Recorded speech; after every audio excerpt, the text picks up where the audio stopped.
Hey, hey, hey. What's going on, fam? It's Tuesdays with Tawana. Yep, it's me. I'm Tawana, Rev T, your curator and host for Tuesdays with Tawana, coming at you live on Facebook, recording for the podcast and the YouTube channel. Yeah, just creating things in the midst of chaos, being a creator, being an innovator, being uh, creating a space and place where we can build community because I miss y'all. I miss y'all. So we know the rules, we know the rules of engagement. You make a comment, I'll acknowledge, shout you out, pop you up on the screen. We'll be in dialogue because it's not about me just talking for the next 30 minutes or so. It's about engaging, it's about building community, it's about sharing our thoughts and releasing and rejoicing and lamenting. And good morning, Mother Carolyn. Always, always, always an honor to see you. Both my mamas just came.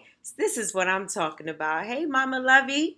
I love you and I miss you. Thank you for tuning in. One from LA, one from Colorado. This is all right. Hey, brother. Always good to see you. Always good to get support, loving support from the family. Shantae Sharp is in the building today. What's going on? Send my love to the fam, beloved. Thank you for joining. Thank you, thank you, thank you. I am so grateful. I love when Tuesdays come around because I get to engage and commune with community in the midst of this pandemic, of the coronavirus, in the midst of this epidemic called racism.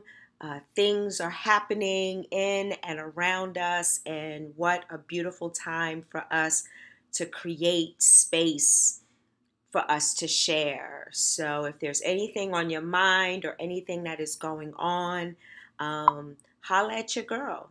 It's not always scripted. Sometimes I have some thoughts and ideas that I'll pop on the ticker that's scrolling below you, but we don't have to stick to that. We can always move and, be amenable to whatever spirit is leading us to discuss. Mama Lovey, wait a minute. What? A little snow? Well, you know what?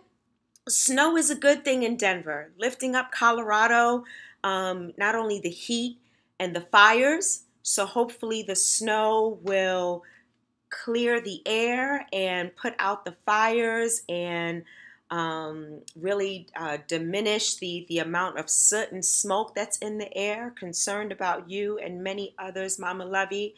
Concerned about my people in California, where the temperature has reached historic numbers, and that is not good for the health of anyone, let alone those who are already facing any type of health challenges with breathing or, um, I mean, we're for the most part quarantined anyway, but we're supposed to get out and move our bodies, right? And get some vitamin D through the natural sunlight. And how can you do that when it's 111 degrees? Or how can you do that when the fires are causing the air quality to be so poor? So much love and healing and blessings to all of you in Colorado and in California. Yes, Mama Lovey, and for Rain in California and your family. I hope all is well with the family in California. I'm sending love and light to them as well. I talk to Mother Carolyn often, and she is constantly giving me updates about the heat that's happening in California. And so all of these things, right, are happening. All of these things are happening, and I was reflecting on um, the term community, right, and how community is not all. It doesn't always result in good things. Yeah, how do I want to talk about this? Community, that there are times when, like right now, in certain communities, if you look a certain way or walk a certain way or talk a certain way, people feel like they can degrade us and demean us and dehumanize us in our own communities, right? Hey, what's up, Tony? Good morning, my little sister. Good to see you. Amanda is in the building. I love you so much.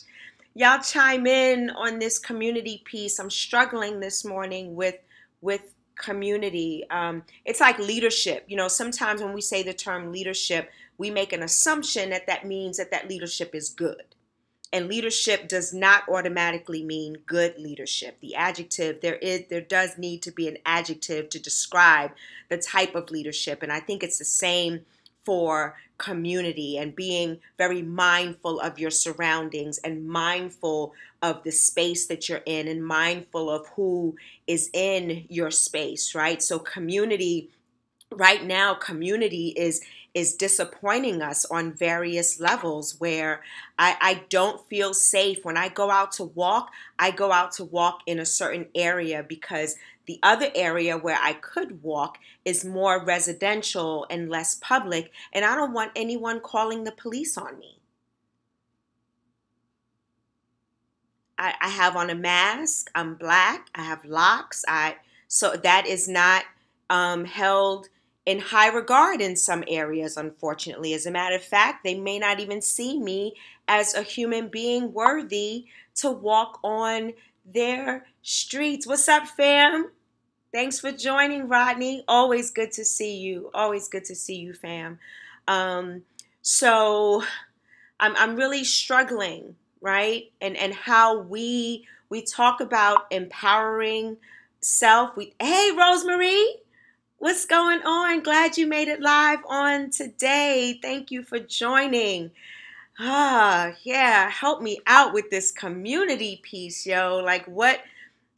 How we're co-creators, and we are according to Ubuntu and our African traditional prowess and spiritual prowess. My humanity is inextricably bound to yours. I am because you are. That all sounds great. And then when we talk about the communities that we're in, where communities aren't even seeing us as human beings, that is problematic for me. So how do we then define community in these trying times? Amanda says, what are our markers of good leadership / community? What are our markers of toxic, dehumanizing leadership and community?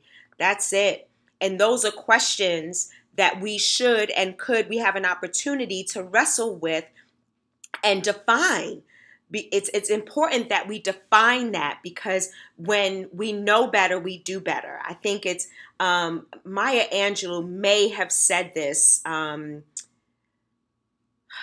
or maybe not, but a prominent Black woman talked about, you make decisions based on what you know. And then when you increase your knowledge and increase your consciousness and your awareness, when you know better, you're called to do better, right? So we need to identify and name and call out those injustices and those things that are causing community to be toxic, causing community to be dehumanizing, causing community to be downright violent, right?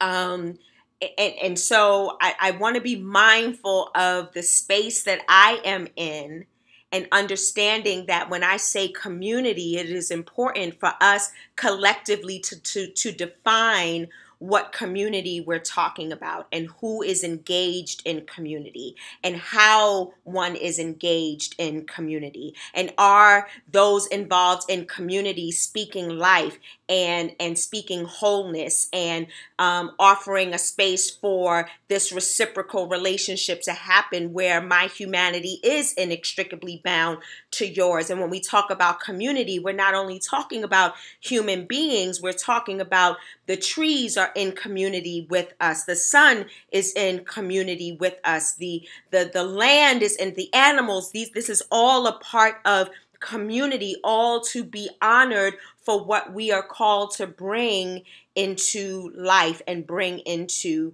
existence. So let me pause for a moment, because each segment of Tuesdays with Tawana, I want to make sure I do a Cancer Cannot moment. I think this moment of building community was born out of talking about my journey with breast cancer and talking about the challenges, the ups and downs, and finding the beauty in healing and understanding that healing ain't easy. Let me see. My brother Larry says, U.S. history explains that white fear is just another way to reinforce racial segregation. And that's happening in our communities, brother, right? Inserting that fear. And we talked about this the other week. We don't operate out of a space of fear. Yeah, there are times when fear might rear its ugly head, but we don't operate out of that space. We are to operate out of a strength of divinity. We are to operate out of a strength of a place of love. We are to operate out of a space of abundance and not lack or less than or dehumanization. We are to operate out of the amazing human beings that we are, and not letting the individualistic, racist, capitalist society impart their toxicity into our beauty, into our divinity, into who we are called to be. So I want to talk about Cancer Cannot for a moment, and I'll do this every week. I'll have a small segment, or it might be a large segment. I don't know. Who knows? But the word terminal, and I'm going to circle back around to community with this. The word terminal has shown up in my space and place over the last week or so. And hey, my little buttercup, Courtney in the building. Thank you for joining live. Appreciate you. The word terminal, oftentimes, especially, and as a Black woman, I am speaking from my experience growing up as a Black woman in a Black family, in a Black community. The word terminal has this negative connotation to it. It usually means death. Right? Terminal means, and we're all going to die. We're all terminal beings. Let's just remove that off the table right now, or put it on the side, put it in the parking lot for a minute. But when we talk about cancer and we talk about terminal cancer, my dear late friend Amy helped me to understand this, because I was diagnosed with metastatic breast cancer. Metastatic equates to stage 4. When we hear stage 4, oftentimes we may panic. This is my experience. There's a panic or a fear that someone is going to die sooner than later, or someone is going to die too soon, or they're going to have to live under conditions that may not be the healthiest or the best of conditions, right? And I want to posit something in this and kind of shift this narrative a bit. Hey, fam. Khadija, what's going on a lunch break? Wanted to catch me. Thank you so much. Thank you for joining. I want to shift and offer a different way to think about this term called terminal, right? Especially when it relates to cancer and cancer diagnosis. So my late friend Amy said, being diagnosed with terminal cancer means that you have stage 4, which means that is the end of the staging process, not necessarily the end of your life. So stage 4 is pretty much the end, the highest, if you will, in staging terms, that you can go. So being diagnosed with terminal cancer, there are people who live with stage 4 cancer for 10, 20, 30 years. And there are others who receive their healing on the other side because it was terminal for them on this side of life and has called them to a new beginning on the other side of life. So let's look at the definition of terminal for a moment. Terminal is a forming or situated at the end or the extremity of something. So right now, stage 4 is the extremity of the diagnosis. It is also incurable, meaning that if you are stage 4, there is a likelihood that you would be in an ongoing maintenance program to keep the cancer contained or to keep it at a point of no evidence of disease, right? Some people go into remission. There are so many different types of cancer, but I'm really trying to make this very simple for us. And terminal can also mean a point of connection. So as a former technician, and I used to put together junction boxes and run electricity and AC and DC to big power bays and stuff, but it's a point of connection that completes a circuit. Rock with me for a minute. Then the word terminal, being from New York, Grand Central Station is also called Grand Central Terminal, where all of these varying trains come in, and it is the stop, right? It's the last stop. Everybody has to get off. But we forget that that's a place where everybody gets on as well and starts a new journey. Tanisha says, thank you for this. It applies to what we are experiencing with Reggie's CHF diagnosis. Thank you. Just thank you. So terminal can be a beginning. My dear friend, Pastor Kendra Frazier, she has a live broadcast on Mondays at 10 Eastern Time called Movement Mondays. And she didn't know I was going to talk about this. I knew I was going to talk about this because this term terminal just kept coming up in my world for some reason. So when I watched Movement Mondays, I was like, wow, endings are beginnings. So when we talk about terminal and having terminal cancer, it's really defining where we are and positioning ourselves in our lot in life, right?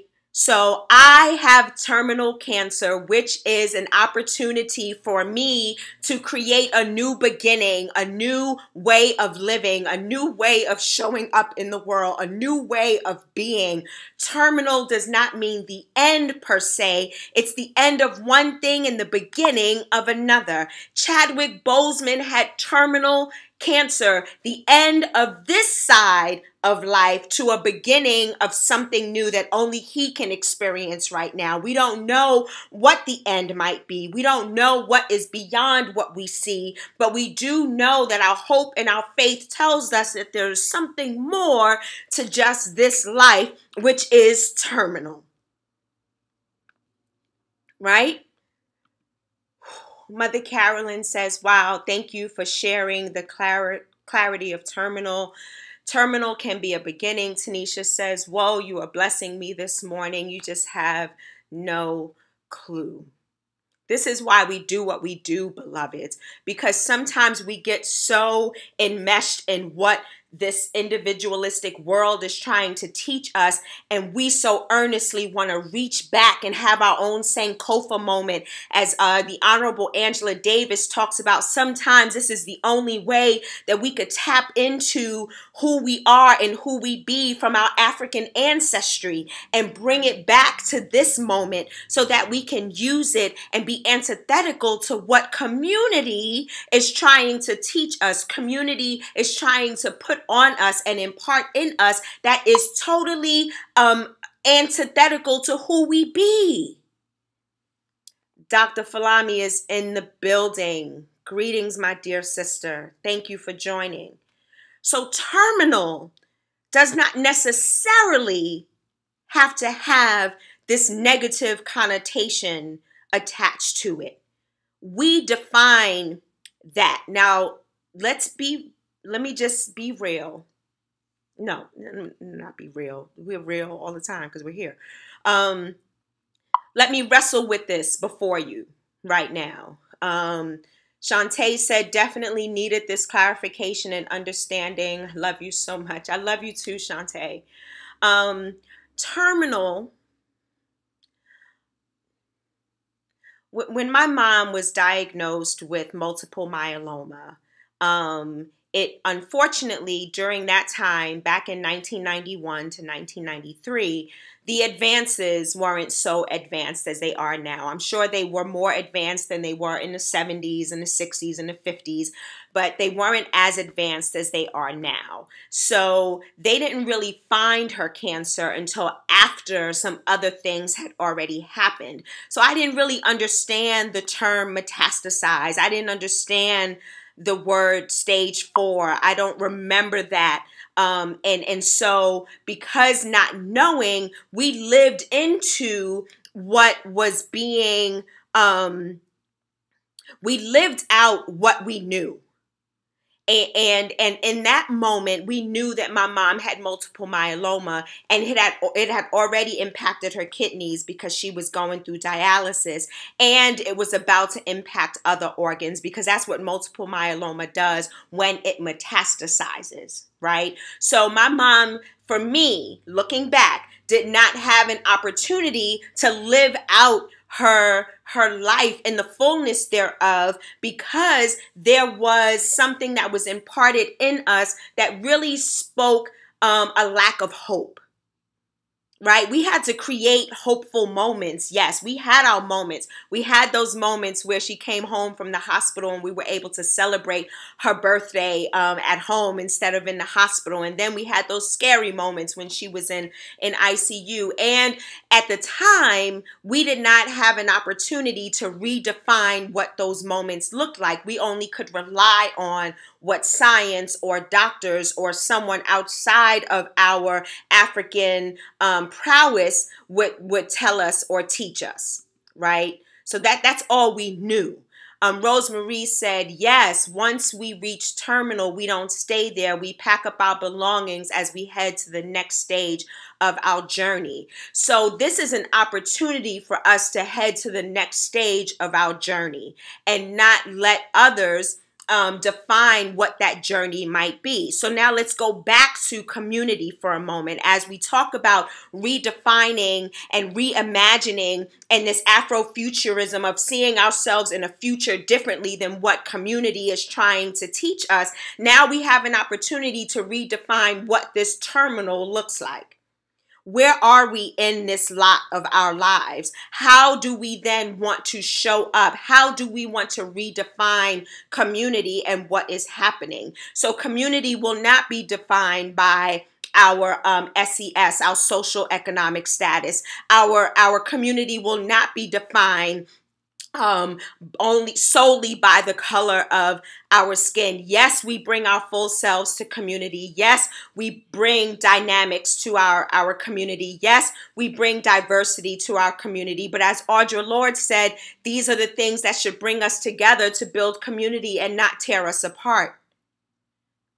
But if we begin thinking in this mode of whiteness, in this mode of white supremacy, right? Then it becomes, because you don't look like me, sound like me, act like me, make X amount of money like me or have privilege like me, then you are wrong. You are a mistake. You are dehumanized. And now we have the power to shift that and honoring who we be as we show up in this world called community and redefining what community looks like.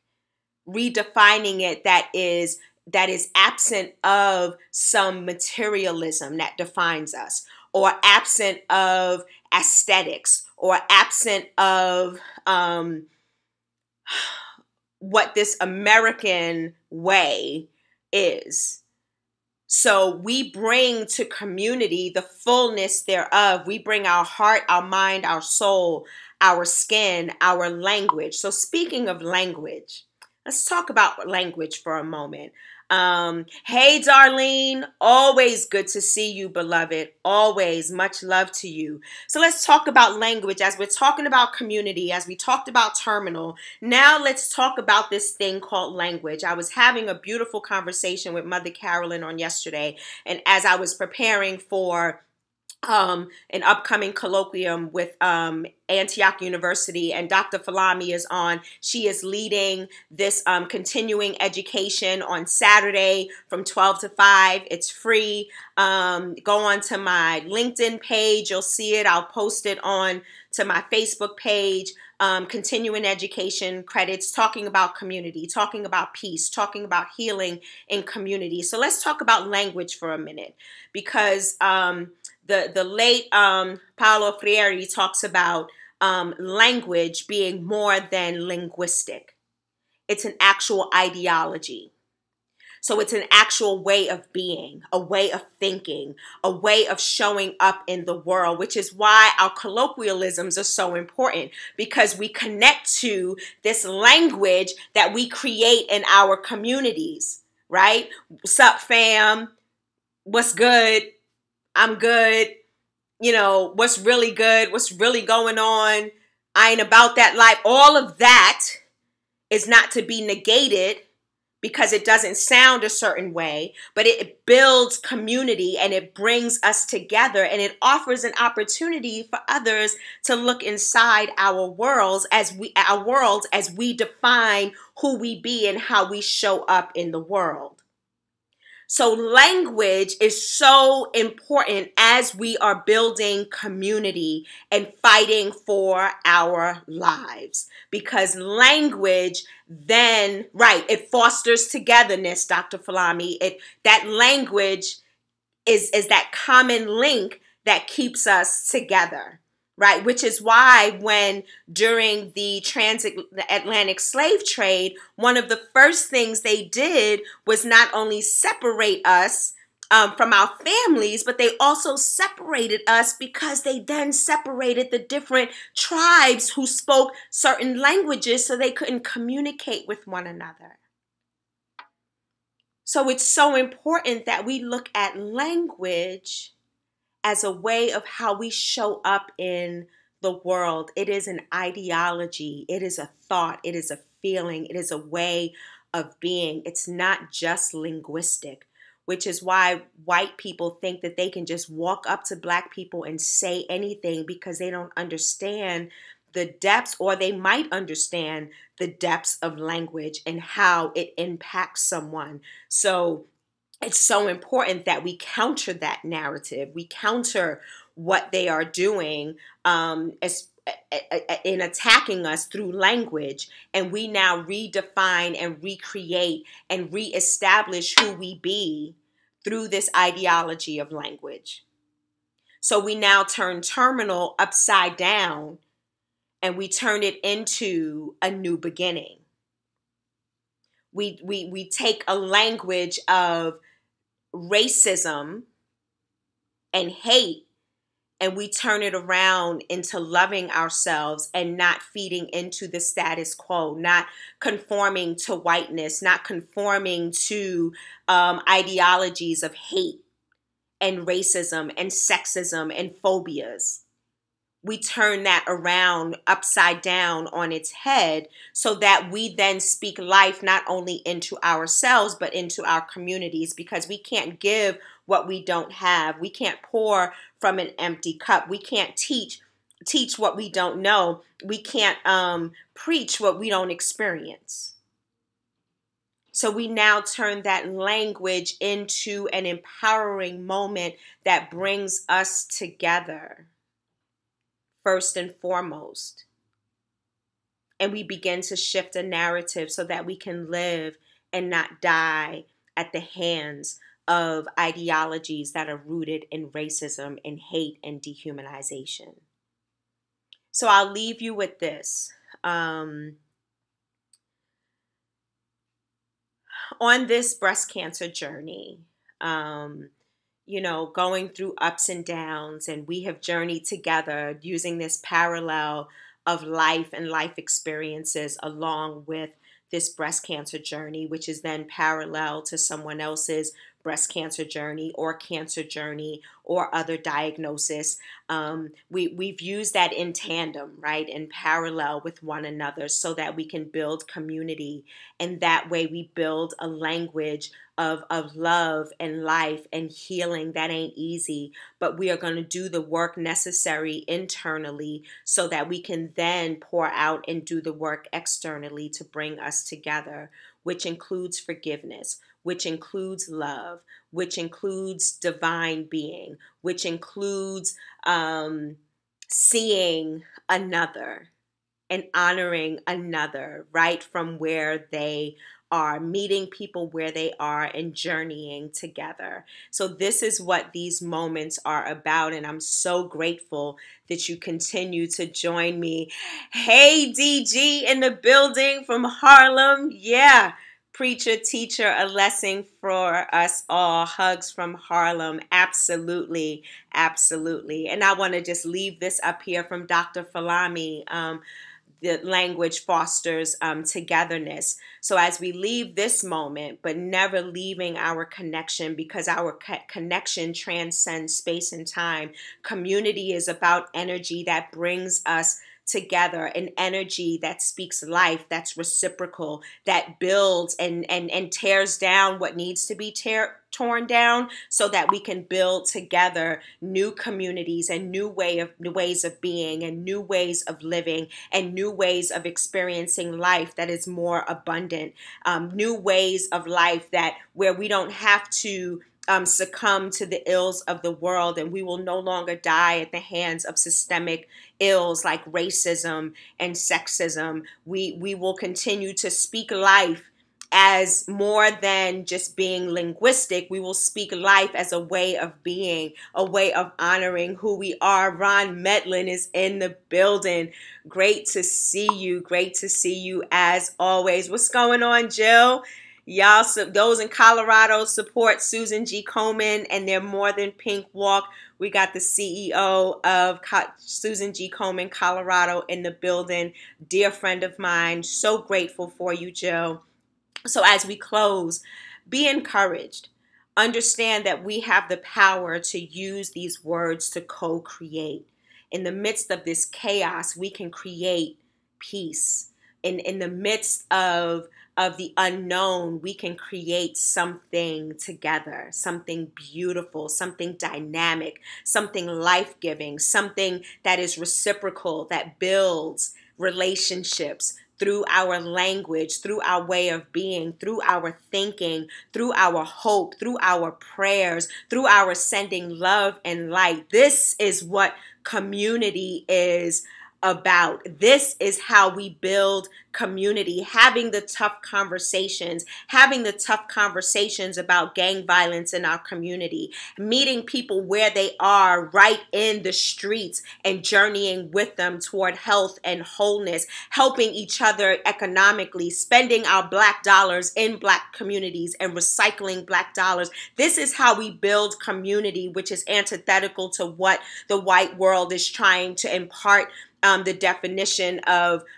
community. Ron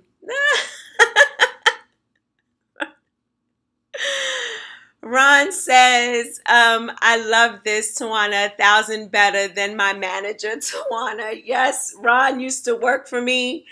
Yeah, that's for another podcast. Big ups to all of my technicians. I love y'all to the moon and beyond. I am because you are, and I am grateful. So listen, thank you for joining Tuesdays with Tawana. Thank you for not leaving me out here alone. Thank you for rocking with me. Thank you for building community, one Facebook Live at a time. For those that may miss the Facebook Live, you can catch the recording. You can catch it on the podcast. I usually repost it. So while you're in your car, you can just spend 30 minutes with me. You can leave comments on Spotify or on Anchor. But listen, I love y'all. I love y'all so much for rocking with me. I appreciate taking the time out to be with me, to journey with me, to build community.